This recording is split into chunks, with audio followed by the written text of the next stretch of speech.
Well, let me ask you this. So where do you get your material, Bob?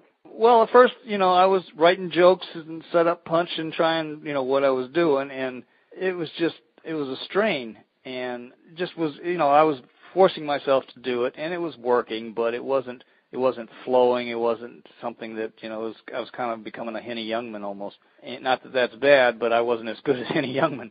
And then when I got your system, and I don't mean to sit here and sound like I'm just pumping your system, but it made such a big difference in my career as a comedian that I could go to stories and things, and all I had to do is remember, what made me laugh in this situation. Now, I'm a little bit older than most of the guys. I got into comedy at 58 years old is when I started, so I've got more stories just because I'm older.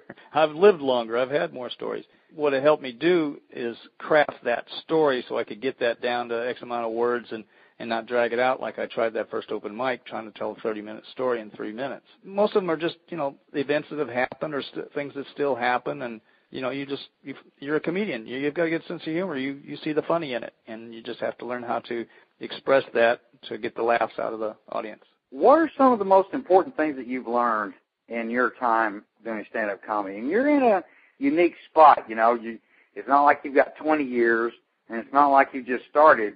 You're in a spot where a lot of comedians are at. So what are some of the most important things that you've learned at this juncture?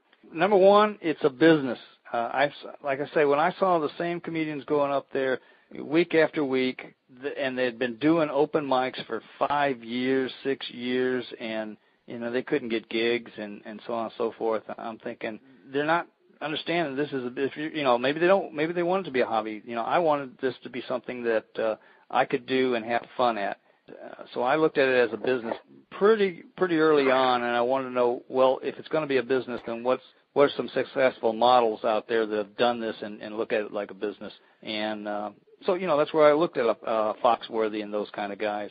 Say, what do they do, and where's the money coming from, and how do you do this? And so that was different. I know that I also realized that when I was going to open mics, I would see the same, quote, customer base all the time, which was the friends of the comedians or comedians. And I'm thinking, well, nobody's going to find me here.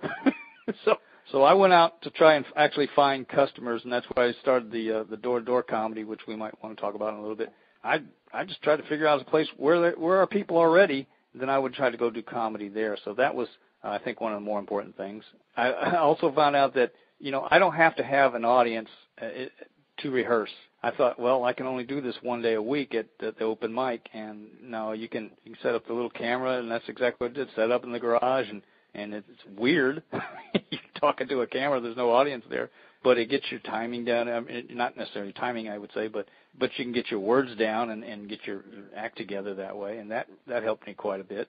And then I guess another important thing was that my age is not a big deal with corporate gigs. They just want to be entertained. They really weren't looking for, well, how old are you and what's your demographic or any of that stuff. As long as you've got a funny act that's clean, they're willing to give you a shot.